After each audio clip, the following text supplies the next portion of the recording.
Are you coming to the tree where they strung up a man? They say murder three. Strange things that happen here. No stranger would it be if we met at midnight in the hanging tree. Coffee. Without it, we would never have had the Industrial Revolution. We'd all be still living in Europe in mud huts. Here in Laredo, we have the Organic Man Coffee Trike. 4501 McPherson, the best coffee on the planet.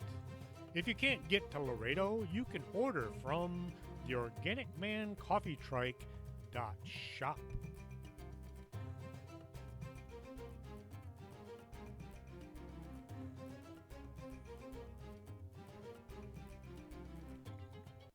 And welcome back to Story Time with Chris James. This will be part 7 of the Bag Company. If you've lasted this long, I wish I could tell you how much more I got to go. I'm on page 229 out of 285 pages. So, let's get with it. George came awake and announced, "The old quarry just south of town." He looked around as if everybody should respond in affirmative. "What quarry? I don't remember any quarry around here."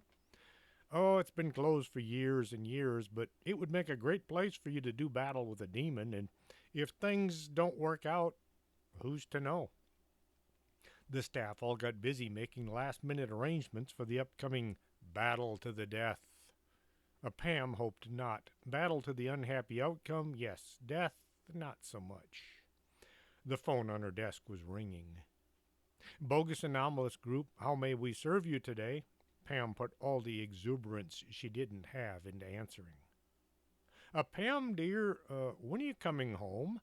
It's getting late and you've stayed at work way too much this week." Paula Bogus sounded very motherly. It's just that I'm doing the taxes. Yes, the taxes, you know how it is. Taxes, but it's only June. Yes, the sales tax. We sell things. Now even Pam knew this wasn't right. "I know we thought it'd be a good idea to teach you some responsibility and learn good work ethics, but you're putting in way too many hours. Are you sure this is necessary?" Paula sounded as if she thought it was her fault Pam was working so many hours. "Oh, it's not that bad. I'm having fun. Here doing what I can to help out." Pam was trying her best not to lie to her mother. Pam tried to wave off the voices in her head, telling her she was a horrible child. Was this her conscience talking? Why refer to herself as a child? Her conscience would become somewhat impersonal. "Well, as long as your uncle is there." "I have to go. The tax man is here."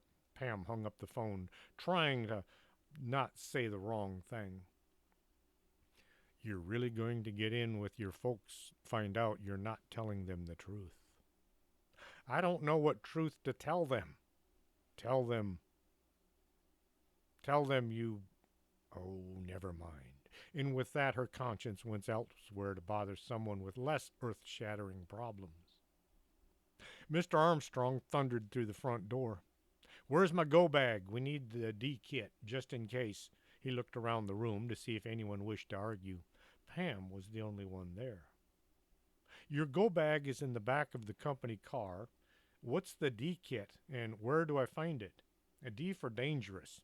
If you're going up against demons like flatulentium, we're going to need it. Pam wasn't really wanting to know as much as her curiosity was kicking her in the side. "Ask him. Go on. Ask him." Oh, good. Another voice. "What makes this flatulentium so dangerous?" "You know what flatulence is? Well, just multiply that by 1,000. Mr. Armstrong trumped into the library. Pam soon realized he hadn't answered her question. The company car was loaded with as much gear as the staff could find room for. There were cases and kits as well as cardboard boxes filled with every demon-fighting gadget the bag crew could find. Mr. Armstrong had the bed of his pickup piled high with things of weaponly design. More than one looked not just dangerous, but downright illegal. Pam had started out trying to find and load every bit of gear needed for the upcoming encounter of the perilous kind. She soon found she could just ask, and those around her were more than happy. Happy wasn't the right word. They loaded things while Pam sat back and watched. Pam sat next to Sarah and her mother, drinking coffee and waiting for the moment of truth. Well, go time anyway. Pam didn't want to go, but it had been explained to her since the demon wanted her demise, it was on her to draw the demon to the rendezvous site. Sarah wanted to go because she thought it was going to be the biggest show on earth. Miss Bellum didn't want her youngest anywhere near a demon battle.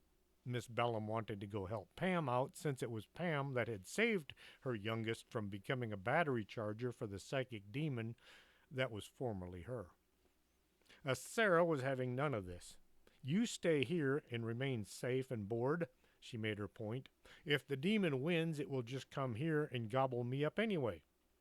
This way, at least we can die together. Pam and her mother both felt so much better after that little thought. Miss Bellum gave in. Okay, you can come, but you stay away from anything demon-looking and no touching anything explodes or shoots fire. Miss Bellum wished she had been able to purchase a full set of body armor for her youngest. It was as dark as it could get in the old abandoned quarry. Looking up, there were no stars to be seen. The thick black clouds had come in, blanketing out any friendly glow from the distant suns. Pam questioned the sanity of this plan. Her and Sarah were standing in the middle of what had been a giant hole in the ground. Lights from the city to their north were hidden from view by the walls of gravel surrounding them. The ground was muddy and soft from the rain earlier. Puddles were everywhere. Invisible to the eye, but very much wet to their feet, Pam's hot pink running shoes were as wet as the bottoms of a ship at sea. Sarah had worn her rain boots, which went all the way to her bright yellow rain jacket. The tween was warm and dry. So now what? Just above a whisper. She made a happy little jingling sound any time she moved. This was the result of somewhere around 27 chains of various sizes and lengths that had been draped around her neck. Each held a cross or a Mogan David of various sizes, one so big it nearly hid the young girl behind it. We wait for Demon Waldo to come, then the guys will spring the trap. Pam was hoping the trap would do the job as intended, as she tried to adjust the mass of gold jewelry hung from her shoulders. The weight was getting to her. Holy symbols of all kind had been bestowed upon her before leaving her to the demon's attentions. Pam looked in the direction of the bag team. All she could see was blackness. Somewhere over in that general direction was the rest of the bag guys, armed with whatever weapons Mr. Armstrong had issued out to the reinforcements. Even without the darkness to obscure everything, Pam would not have seen any of the bag team. They had all been covered with camouflage covers. In the light of day, they would have looked like piles of gravel. Pam felt very much alone. All alone except for Sarah, who was acting quite brave for such a young girl. As alone as a person surrounded by 15 people armed with all kinds of demon-blasting devices designed to put maximum damage on an otherwise impregnable creature. As Sarah asked, "Does impregnable mean he can't get pregnant?"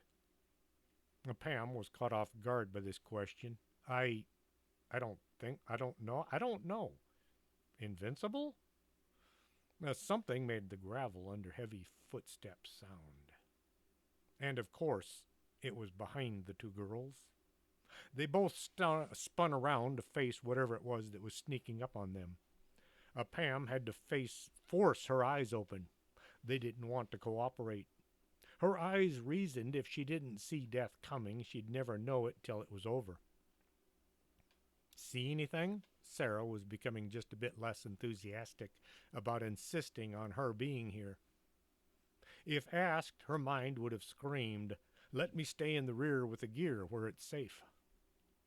Pam tried to see into the impenetrable gloom. "I can't see a thing." Her voice sounded like a squeak instead of her own voice. A sound crunch came to her ears from the right side. Heavy plodding, gravel crushing footsteps.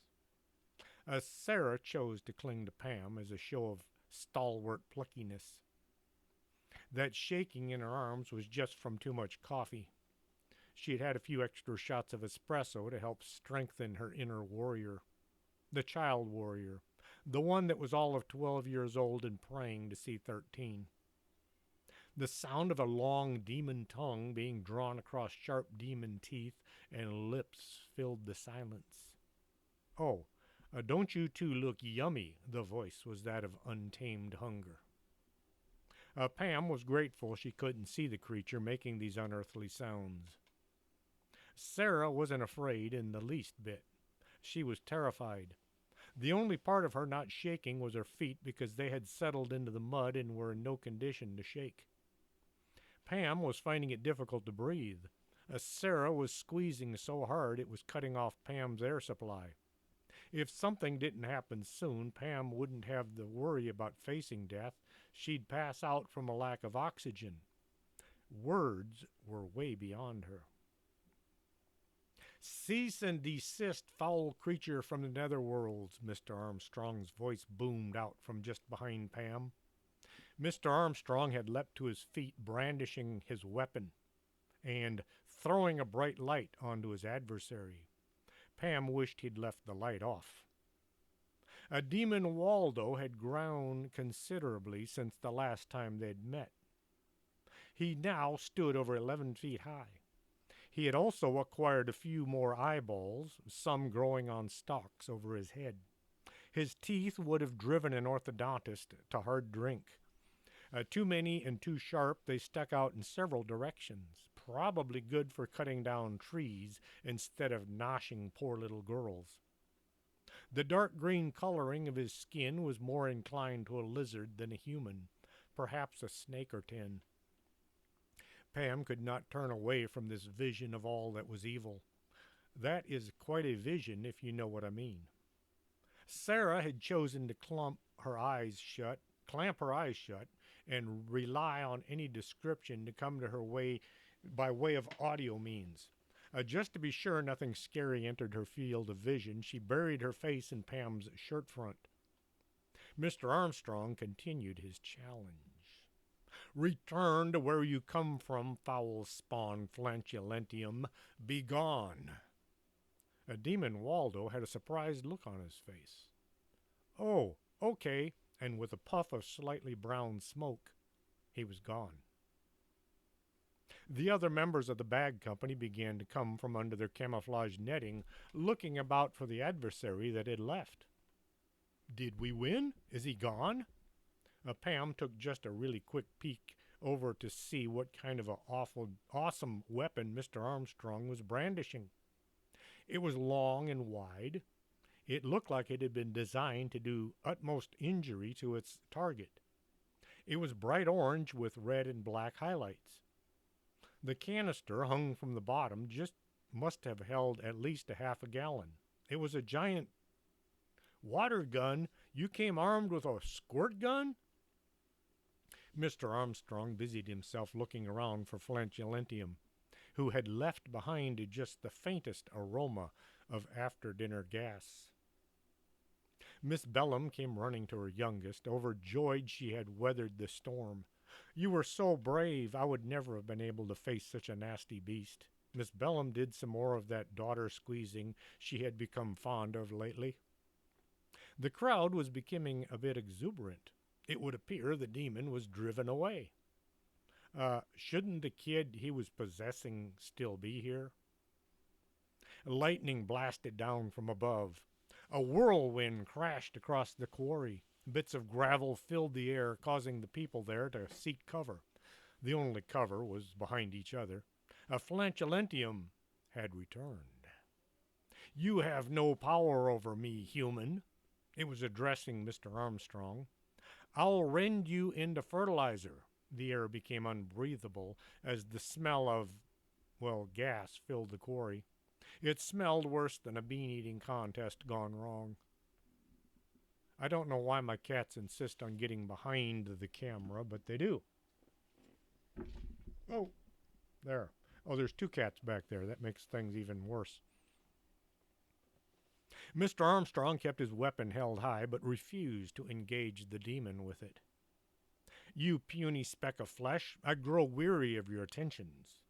The demon moved towards Mr. Armstrong, sweeping down at him on wings that he didn't possess the last time they'd met. Mr. Armstrong stood his ground, waiting.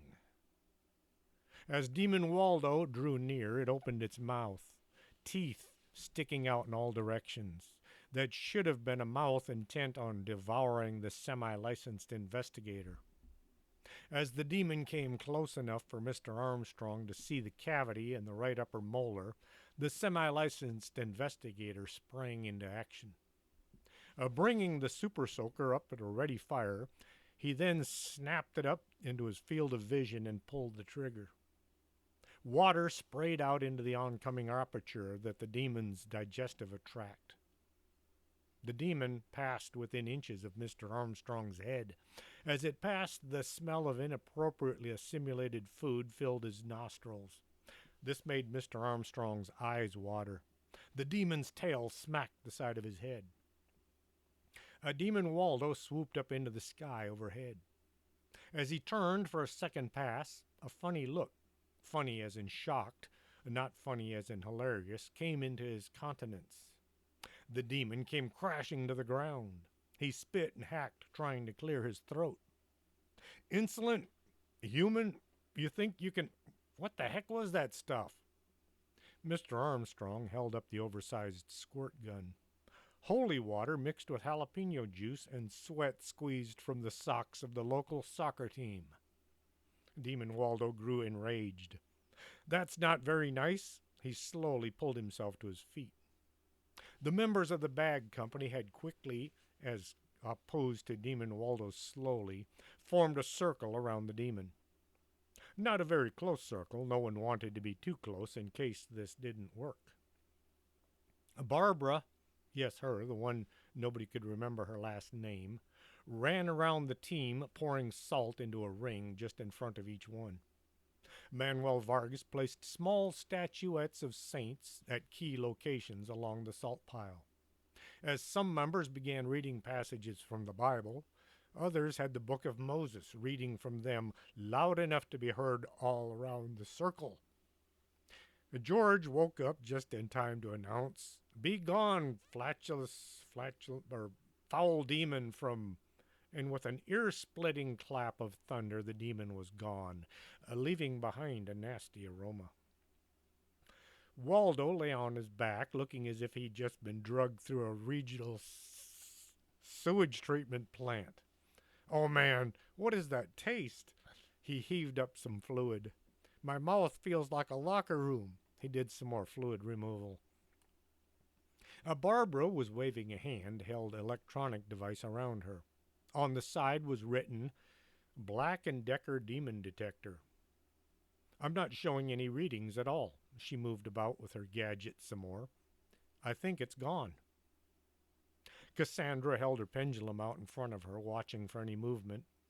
Eddie handed each of the girls a large cup of coffee made to their individual liking. You look like you need this. Mr. Armstrong snapped a set of regulation handcuffs on Waldo. Okay, punk, let's go see about getting you registered in the Juvenile Marine Corps boot camp. Waldo didn't much like that idea, not one little bit.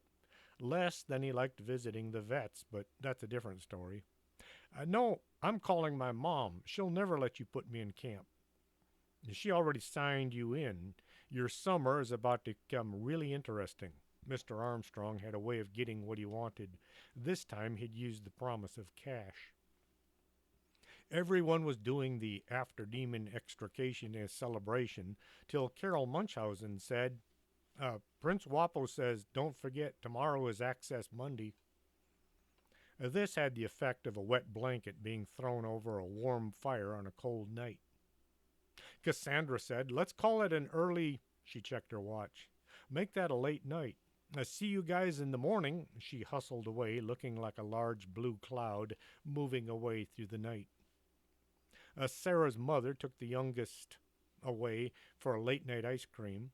Eddie headed home to his family.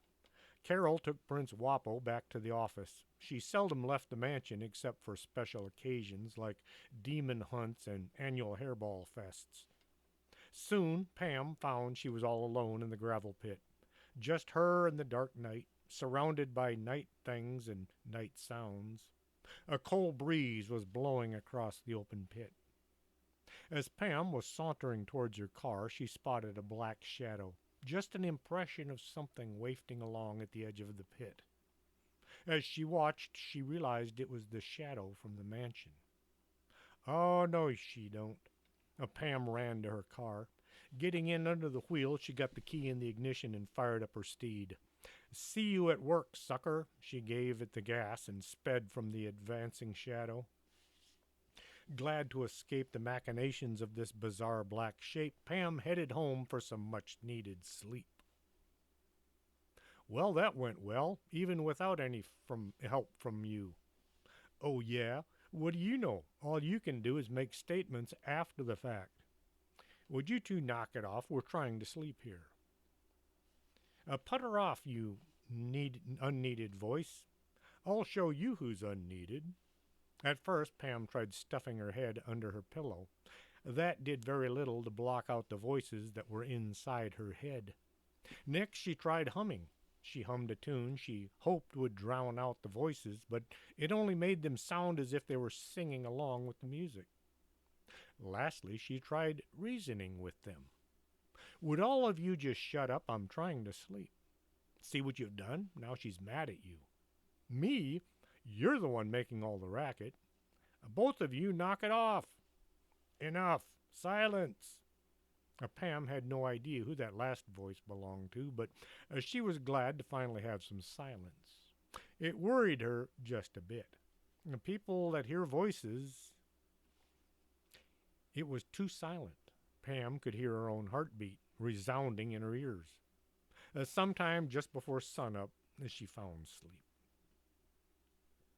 Chapter 10, Access Monday. Pam arrived at work only to find a line of customers waiting at her desk. "Is Cassandra in? I need to see her." "I want to see Madame Dingus as soon as possible." "When can I see Sri Baba Ganoush?" "Would you be interested in purchasing a complete set of encyclopedias?" "Where's Waldo?" This last was from Miss Megalomaniac. Pam tried to address the distraught mother of the former demon first. "Your son volunteered for Marine Corps boot camp in lieu of serving 10 years in jail for attempted kidnapping and grand pestilence." "I want my boy back now." Miss Megalomaniac held out one hand and wiggled her fingers.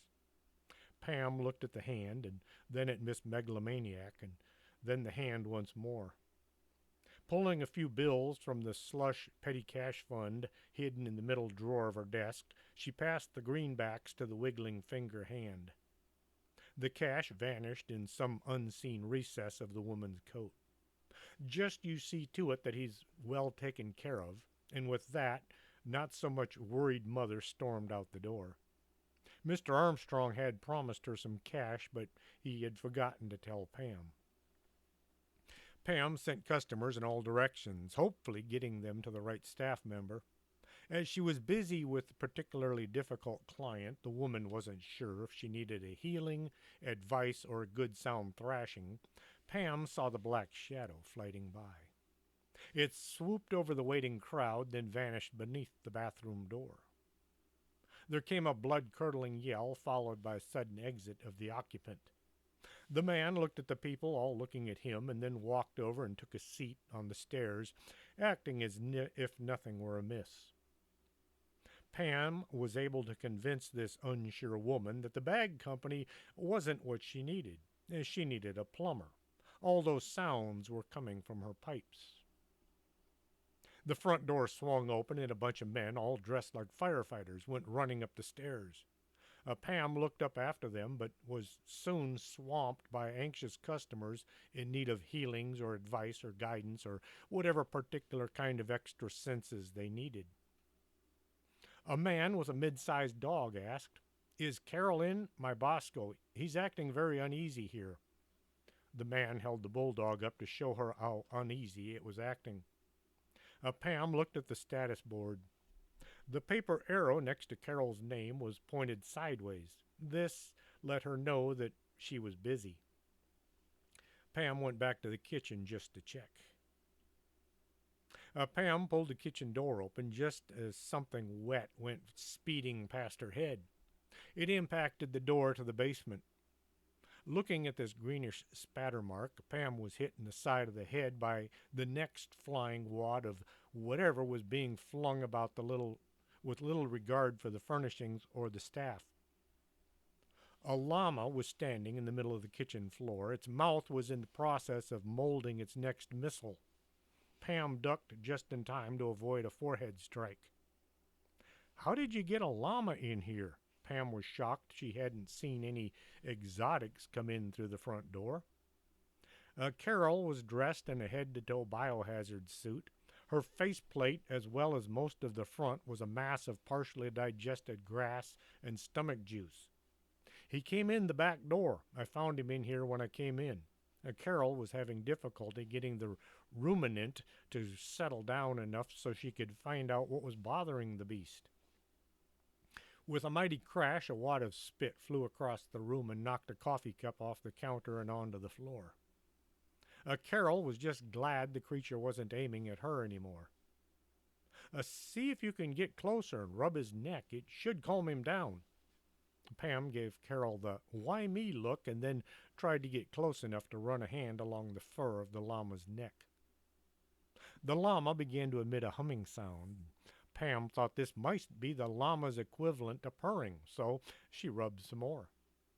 The llama turned its head and pow, right in the face. A green glob of awfulness hit Pam, knocking her off her feet.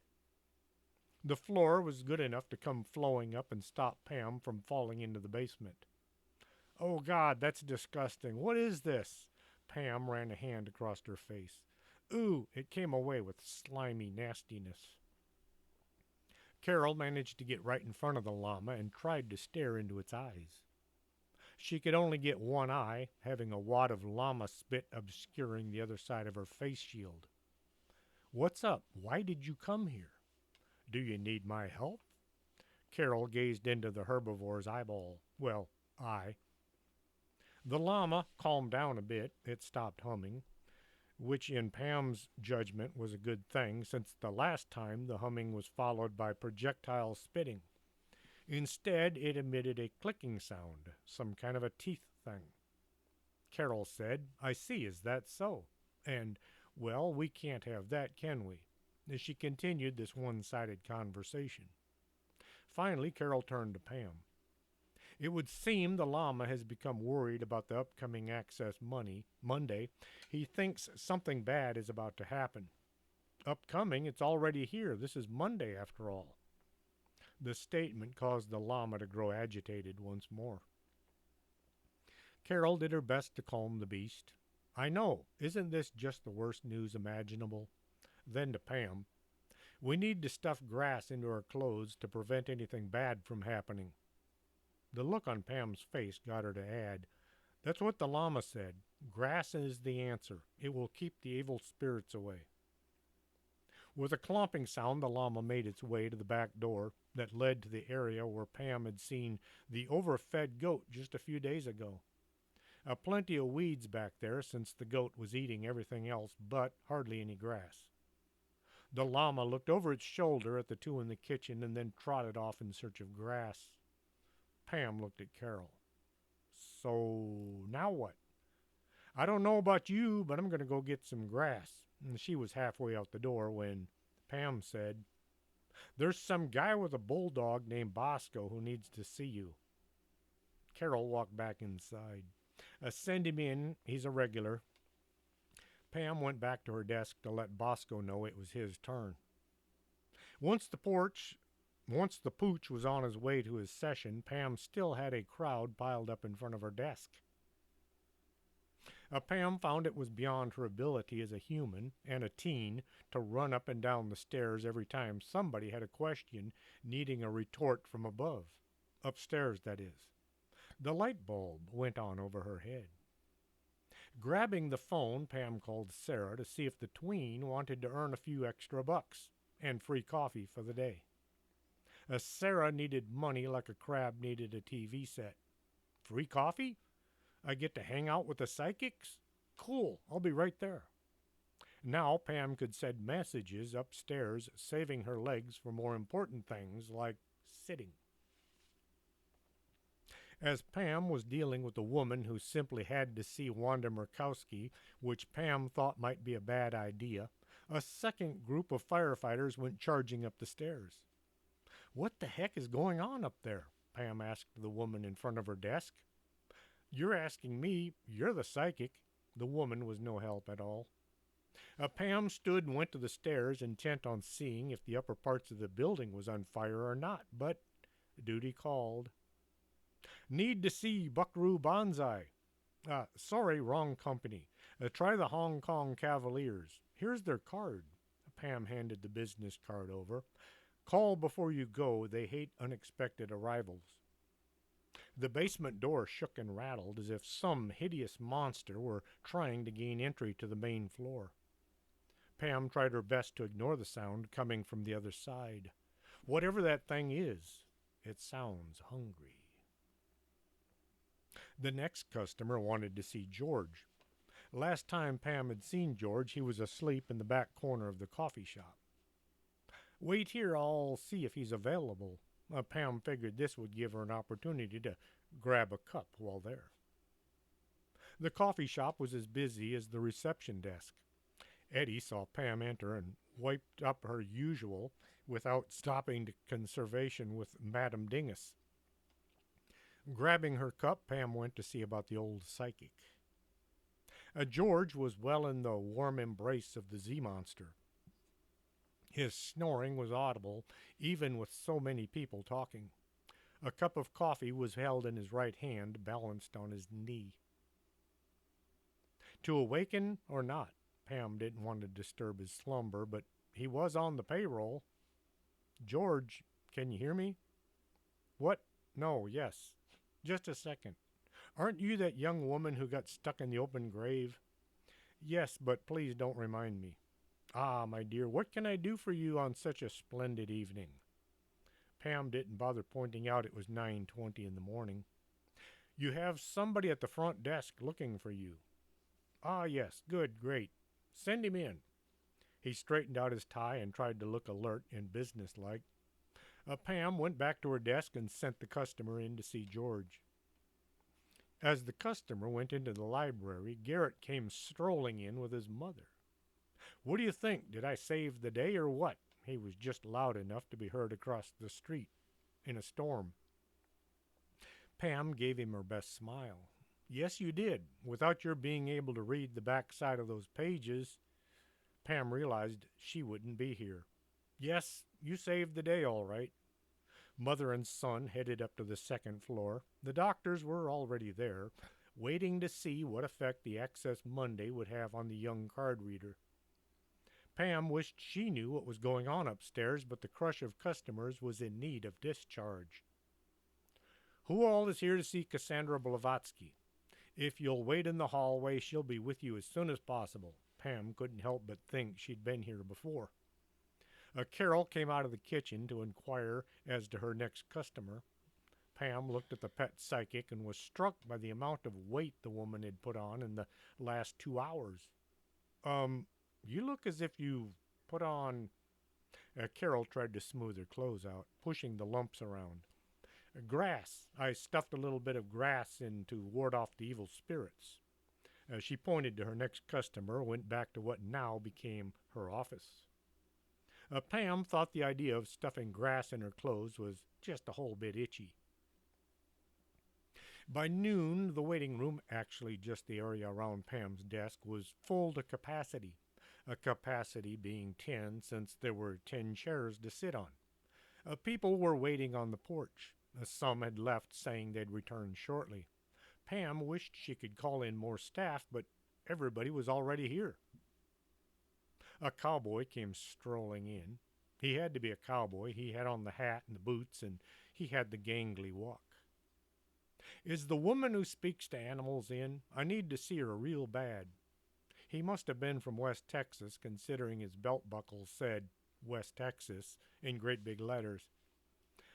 She's with another client right now, and there's a few folks in line before you. Pam would have offered the man a seat, but there's already covered. The cowboy weighed his options. It's just my horse, Mr. Ted. His actions, it's the weirdest thing these days. Have a seat, find somewhere to stand, and Carol will be with you soon, in a while. Pam looked at the line of folks waiting to see the pet psychic. There were still too many people waiting for the few minutes of the woman's time. Grabbing the Rolodex, Pam flipped to the P for pet psychic. There was nothing there. She looked under A for animal. Still nothing. No list of beast or mammal. As Pam sat there wondering where to look for more pet psychics to ask if they just might like to come over and make a few bucks, Prince Wapo came sauntering along and jumped up on Pam's desk. The cat walked across the desk as if he were inspecting his domain. The prince stopped beside Pam and the Rolodex. He looked at Pam and then the file. Using his paw, the cat flipped the index around until it came to C for cat. Having done his part to keep the company humming along, Prince Wapo went looking for a nice warm spot to have a snooze. Pam looked at the card in front of her. It said, Wander Wimberly, Pet Psychic, followed by the penciled-in entry, Crazy Cat Lady. There was a phone number. Pam dialed the number on the chance Wanda might be available to take some of the client's requests. The phone was answered after a few rings. Meow, meow, meow, followed by loud purring sound. A human voice came on. Yes, who is this? Pam set about trying her plan. Wanda Wimberly, this is Pam Bogus with the Bogus Anomalous Group. I see you're listed in our file as a psychic, and I was wondering if you'd be interested in making a few bucks, a little extra income reading for some of our clients. How much are we talking about? Pam quoted in amounts. Cash. I'll be right down. Click. Pam was delighted as well as apprehensive. What if this Wanda was really crazy? Looking the line of clients waiting for some kind of a link to their pets, Pam figured one more pet psychic wasn't enough. Flipping to the next card, she read, Harold Gonzalez, Animal Guy. Pam called him and gave him the same offer. By 2, all the people waiting for pets or livestock had diminished considerably. All the standing customers had been sent to see whoever they were here to see. As Sara came tromping down the stairs, a look of, why am I doing this again, on her face. Manuel says to send up his next victim. Pam sent a man sitting by the door up to consult with Manuel. As the man stood and walked to the stairs, the chair he had just evacuated was filled suddenly by a translucent figure. The image slowly coalesced into a man dressed in green. When he was fully formed, Pam could see, he was dressed in OD green fatigues. His cap was on backwards, and his shirt was unbuttoned, and one pant leg was no longer bloused. A set of dog tags hung from around his neck. The man stared at the floor, holding a beer can in one hand. He looked as if his world had come to an end, which it obviously had since he was a ghost. Pam looked at the man and then at the woman sitting next to him.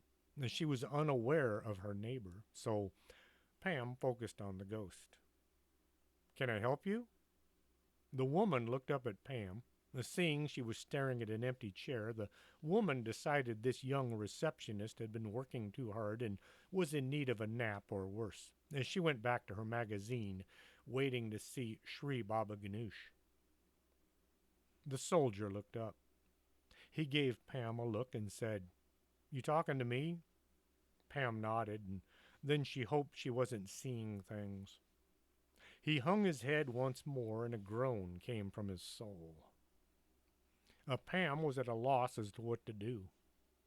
"This is the bogus anomalous group, and you came here for a reason.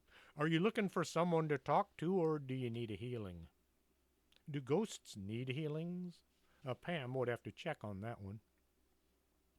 The sigh came from miles away, filling the chamber, leaving no room for any kind of a joy or contentment to linger. The soldier's shoulders stooped so far down they began to compete with his boots for floor space. The beer can in his hand looked as if it were weighing his hand down. The label was partially visible between his fingers. Bia Saigon. It was green and white, but looked as if it were older than the soldier. He swirled the contents around, but didn't drink. "It's warm and it's flat, and it tastes like embalming fluid." He looked at his beer can and then let go another sigh. "Wait, right here. No, wait. Come with me." Not too redundant, Pam headed to the library coffee shop. The soldier drifted along behind her. Pam scanned the crowded room, looking for the one person she hoped could give her answers she sought. There in the corner sat George once more in the land of Nod. Pam led her companion over to the unconscious psychic. "Mr. Zimbalinski, are you awake?" Pam felt just a bit embarrassed. "Oh, not too obvious." "Oh, shut up. I don't need your lip right now." The soldier looked shocked. He looked over his shoulder to see if maybe she wasn't talking to him. Pam caught his look. "Not you. The voices in my... Never mind." She didn't want this ghost thinking anything was wrong in her head. George had managed to wake up and make the appearance as if he had been up and alert the whole time. "Ah, young Isabel, what can I do for you today?" Pam asked. "Weren't you in the army back when you were younger, like back in the 60s? "Oh dear, I'm not that old. I was in the army back in 1973 till 76. That was a bit of a mess. I got to Vietnam just as everything was falling apart. What brings up my past on such a beautiful day?" The soldier was looking around as if wishing he had stayed home or wherever he was hanging out when not here. Pam hurried on. "Did they really use formaldehyde to make beer?" "Well, that's what I heard. You know, all kinds of stories going around, but it did have a bit of a taste, and if it didn't have embalming fluid, it would have saved the cost of a funeral, I think. It's just to have this dead soldier here, and he's saying his beer tastes bad." George looked around with just a hint of unease. "Ghost, you say? Well, we are psychics, so I guess it's possible." He looked at the area beside Pam. "So, what can we do for you today, young soldier?" The soldier was on the other side of Pam. Pam pointed to her right, towards the ghost, and then tried to introduce them. "George Zimbalinski, this is... I didn't get your name." "The Sergeant Dingalopagus, 1st Cav." George looked as if he'd actually heard the soldier speak. "Sergeant Dingwhopper? So what can we do for you?" The soldier looked around, trying to determine just how many people around them might be listening. The crowd was all heavily involved in their own business. "I was hoping for one last celebration, before I got offed in the jungle. I wanted some real beer like what we had here in the States." Another look around. "I was walking along the street looking for a nice place to get ripped, and I tripped on a curb. That's the last thing I remember. Laying there with my head on crooked, I was so focused on dying in the jungle, I never considered dying in the gutter." He hefted the Vietnamese beer can. I had this one when I tripped, and it's been with me ever since. George looked at Pam, and then he tried conversing with the voice he could barely make out next to his chair. So you're looking for dance studio? Pam jumped in. The sergeant is looking for some beer that doesn't contain too much preservatives. The soldier nodded his head. George put one hand to his chin in a thinking really hard pose, his eyebrows knitted together. Beer for a ghost. I've never run into anything like this before. So can we help him? Pam was hoping for a happy solution for this sergeant's difficulties. George still had that thinking hard look on his face. We need to come up with some ghost beer. Pam would have sworn she heard a rumbling of thunder after that last statement. Where do you get ghost beer? And she was now hoping George would come up with a better answer. We should try the store. George rose from his seat and walked to the door. He was intent on solving this dilemma one way or another. Pam started after the aging psychic. Come on, we might be on to something. The soldier began to follow in a wispy kind of way. Madame Dingus looked right through the soldier, not understanding any of the ongoing crisis. Okay, crisis is a bit hard. Calamity? Nah, still too much.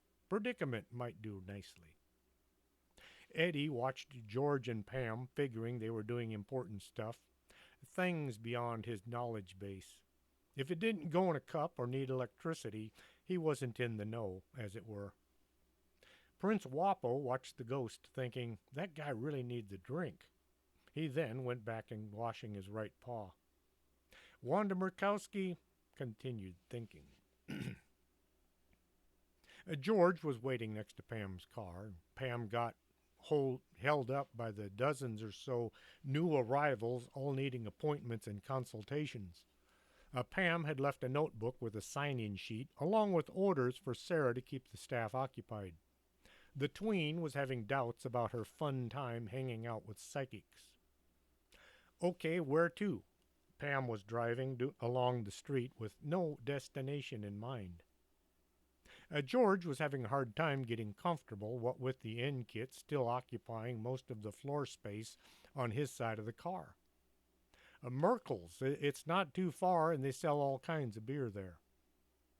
Sergeant Dingleopagus was kind of drifting in and out of existence in the back seat, and sometimes he was in the trunk. Pam followed George's directions, never having been to the grocery store on this side of town before. Pulling into the parking lot, Pam stopped the car and then waited for George to do his thing. George pulled a handful of bills from his wallet and handed them to Pam. Here, this should cover it. He looked at her, wondering why the girl wasn't moving. I can't buy beer. I'm still a minor. Pam waited some more. George finally opened his door and clomb from the vehicle. I don't suppose Sergeant Dinglis could do this. He walked across the lot and into the store. Pam suddenly found sitting in her car with a ghost of a dead soldier behind her was just a bit creepy. As she looked all right, or he looked all right, he wasn't rotting or dripping anything, but still he was dead. Let's go keep him company. Maybe you can tell him what kind of beer you want. Pam was already entering the store before the sergeant came swooping along behind her.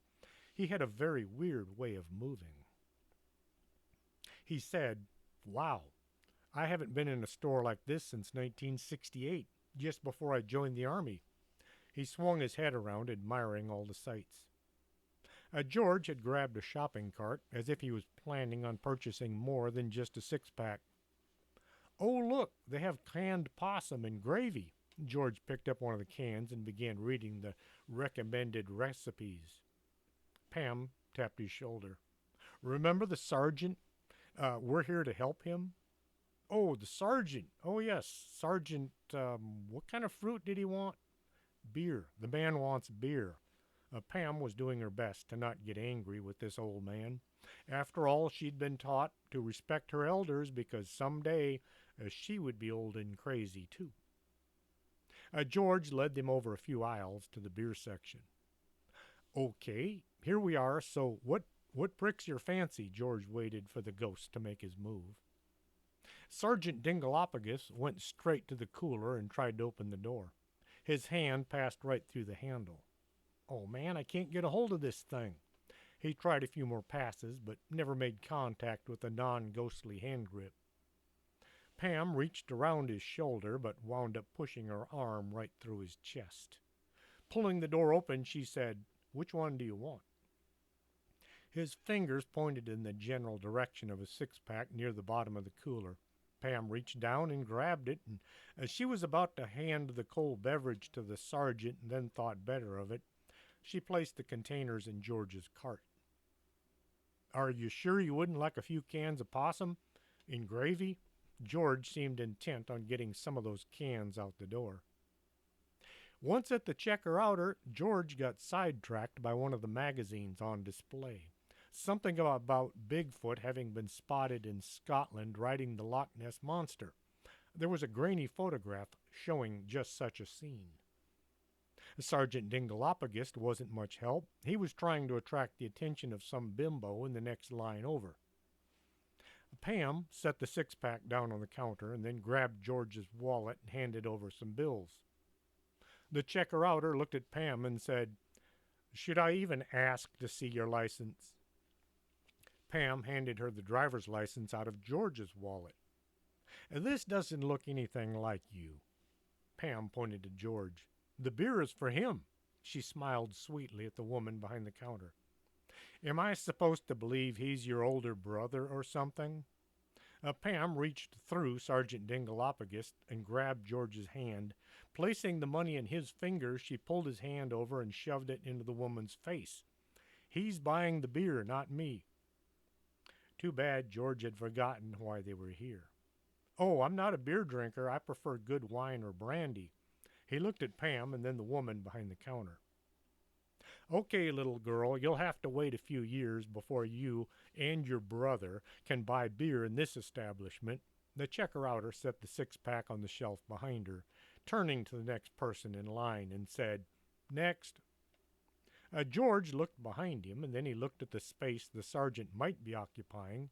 Without thinking, George said, "Well, if the young girl doesn't want the beer, I guess I'll take it." The checker outer set the beer back in the counter and then rang it up. "That'll be $11.95. She gave George a pleasant smile.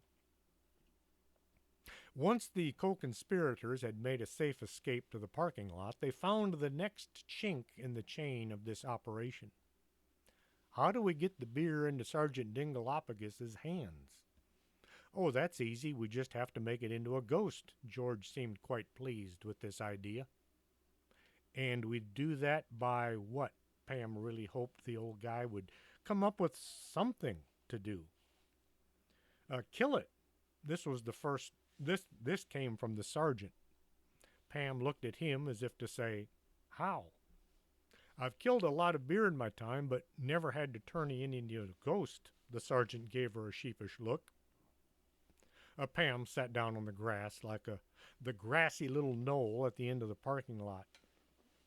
After a few seconds, George sat down next to her, and then the sergeant took a seat. The beer sat in the grass inside the bag from the store. Finally, Pam said, "How do you kill something?" "You could smash it over the head with a club." George sounded a bit apologetic. "Blow it up." "We got no bombs." "Fire?" "How do you burn beer?" "We could shoot it." No guns." "Chop it in half." Chop it in half with what?" "How about the big knife in the end kit?" "There's a big knife in the end kit?" "Amongst other things, yes." George was wondering what all this was about. He knew about the knife and the gold bar, but what else did they put in the end kit? He remembered being there the day they put the thing together, but he couldn't remember what all went in there. Pam opened the end kit and looked inside. She saw a handle sticking up that should have been part of a sword at one time. She pulled and pulled, and soon she had pulled what looked like a sword from the kit. How did you get this huge thing into such a small bag? The kit wasn't small unless you were comparing it to the weapon. She set the six-pack on the ground, sideways, so it would have a larger target to aim at. Lifting the blade up over her head, she immediately came to realize the sword was too heavy. She swung down at the metal containers at her feet. With an explosion of suds, Pam cut through the aluminum cans. As she took a bath from the waist down, cold, foamy beer shot out in all directions. Her dress hung like a soaked rag from her body. People walking across the parking lot looked at her and then hurried away, not wanting to get involved with a crazy girl swinging a sword. George looked at the halved beer cans and then at Pam. Well, you killed them. How do we know if they're ghosts now? Pam looked at the mess she had just made. The sergeant answered that one for her. He reached down to the collection of split cylinders and lifted one from the jumble. He pulled a can opener from his pocket and popped two holes in the top, never having dealt with a pop top before. Then he held the can up to his lips and hesitated. Closing his eyes, the sergeant took a long pull. Wow, I forgot how much I missed this. He continued drinking, draining the can in a few slurps. Oh, yes, I'm in love. Without replacing the can in his hand, the sergeant opened the can and started all over. George said, it looks like you made ghost beer. Now if you can just get a patent for it, you'll be rich. They left Sergeant Dingleopagus there in the parking lot, contentedly consuming his beverage of choice. Pam was going to take George back to the office and then run home and get something less wet and clingy. She had to keep her window rolled down to keep the smell from getting to her. Pam decided to swing by her house and change out of the beer-soaked dress first. The smell was getting to her, and it felt quite icky as if a slug were crawling up her leg. Pulling into the driveway, Pam looked for any sign her mother might be home. She didn't want to try explaining why she was wearing a cocktail dress, or rather a dress that smelled like a cocktail. I'll be right back. If you want, I can leave the engine running so you don't get cold. She looked at George, and he was once more in his dreams. She jumped out and ran for the door. Inside it was quiet. Just her and the... Oh, hi, Mom. There was Paula coming down the stairs. I was just about to... Have you been drinking? You reek of beer. Why aren't you at work? You're not out running around partying, I hope. The look said more devastating things Pam had seen on TV or in movies, just before somebody went to the hospital or the morgue. Pam was mortified. It's not how it looks. Try that again. I ran into a soldier. And he was dead? He wanted some beer. So I chopped a six-pack in half. So I bought him some. Right. Well, actually, George bought the beer. I just handed it to the guy. This is getting worse by the second. I didn't expect the can to blow up. Pam felt like she had regressed to her tween years. Paula came closer, like a shark circling its prey. She got really close. She leaned down and sniff, sniff. She looked at Pam. You don't have beer breath, but your story is shaky.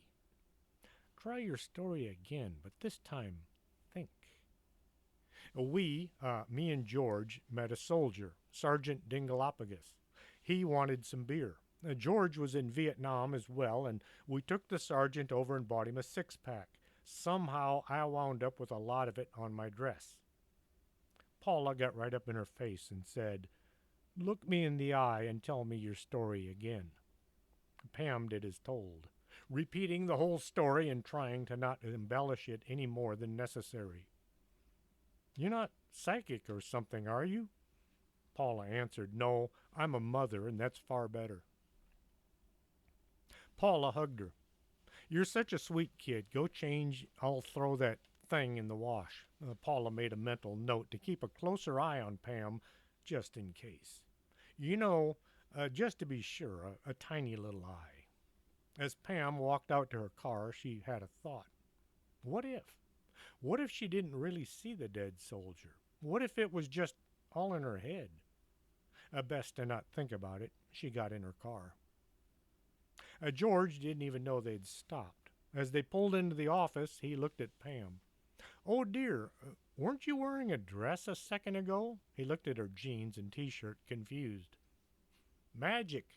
Pam looked at the front porch of the office. There were twice as many people as this morning. This Access Monday must be quite an event. Oh, it's kind of the end of the world kind of thing. George tried to get out of the car without unhooking his seatbelt. I seem to be trapped. He twisted around until he noticed the restraining device. Oh, must be the date. Pam was shocked. The end of the world? Isn't there something we should do? We're doing it. We're attending to the spirits and things. How will we know if we're successful? Oh, we'll still be alive tomorrow. He went inside to find a nice quiet place to have a snooze. Worrying about the coming end of the world, Pam went to get answers from Cassandra. What's this I hear about the end of the world coming with the Access Monday? Well, yes, it's written down in several volumes. The Excess Monday will bring about the end of the world. What can we do about it, to keep it from ending? The world, that is. Just what we're doing. People that need healing get healing. Those that wish to contact their past ancestors can have a nice little conversation with them by way of the cards or crystal balls or the spiritualists. Shouldn't we be doing something more or something to stop the world ending? Cassandra took a moment to consider this. Yes, but no, there's really not much more to be done. You just keep going and looking for anything dangerous that looks world ending. She gave Pam a smile that, although friendly enough, did nothing to alleviate her fears. Pam wanted more. So I need to look for anything dangerous. Yes, world-ending kind of things. Cassandra figured Pam had a good grasp on the situation, so she went to get her next consultation and headed back to her office with her patient. As Pam was walking back to her desk, the basement door shook so hard it looked as if the thing on the other side just might get through this time. Pam hurried to the supposed safety behind her oversized desk. Maybe that's what's going to end the world, or at least my small slice of it, Pam shuddered. Pam got busier. She tried to get as many folks to see as many staff as possible. As the waiting room was filled and then emptied and then filled again, she hoped her efforts would prevent a catastrophic end to the world. Pam kept her eye peeled for any planetary disasters. She wondered why none of the staff acted like the end of the world was close. The door swung open and a squad of soldiers marched in. Pam took less than a second to recognize them. They were from the old cemetery. Squad, halt! The well-dressed soldier, who must have been an officer, was right in front of Pam's desk. Madam Bogus, we have come to your modest establishment to convey our great appreciation for your help in securing our grave markers. We are more than pleased by the speed with which you were able to obtain said markers. With a flourish, the officer bowed, sweeping the floor with his hat. Pam was at a loss as to what to say or do. It was what we're hired to do, really. Glad it worked out for y'all. The squad of ghosts stood at a kind of attention, as close to attention as a group of 165-year-old soldiers could get. It looked as if they had gone to some means to straighten out their uniforms. All the Confederates were in one line and the Unions were in the next. They more than filled the room. A few were half into the wall at the end of the formation. Madam, you have done such a service to each and every one of us that we find it in our hearts to repay you in whichever way you find at your pleasure. Pam had to decipher this dissertation. Oh, that's all right. You don't have to repay us. We billed the cemetery for the work we did. Pam noticed some of the living customers were acting as if something were bothering them. Some got up and moved to the porch, and others found an excuse to wander into the library to get away from whatever was unsettling them. Dear lady, we need to repay you for the great service you performed for us. It will bring us a sense of purpose. The officer gave Pam his most chivalrous pose. His cloak failed to flutter in the wind. The door to the basement chose that moment to rattle. A growl could be heard from the other side. The bar holding the door creaked as if untold pressure were being exerted on it. Pam looked over her shoulder at the door, and then she looked at the assembled mixed unit of soldiers. There's something nasty on the other side of that door. Say no more, dearest lady, we shall vanquish said intruder, and remove it from your fair presence. He turned to the soldiers with sergeant stripes pinned to his sleeve with a safety pin. Sergeant, bring the men. Squad, attention! Charge! The mixed soldiers ran the 20 feet to the door leading down into the unknown creature. The officer stood to the side while one man slipped the securing bar from its brackets. As the door swung open, the gathered soldiers raised their ancient weapons. Drawing his sword, the officer pointed it down the stairs and then charged into the gloom, his men right on his heels. The door slowly swung shut. Pam sat at her desk, staring at the entrance to the subterranean section of the mansion. Forgetting nobody else could see the soldiers. Wow, I wasn't expecting that. Several people waiting for consultations or therapy acted as if her bizarre behavior didn't concern them in the least little bit. And there it is, another hour of the Bag Company. I hope y'all are enjoying this. My throat does tend to complain a bit since I'm not used to talking this much, doing this whole show in like one day. Till next episode, this is Chris James for Story Time. Are you coming to the tree where they strung up a man? They say murder three. Strange things that happen here, no stranger would it be if we met at midnight in the hanging tree.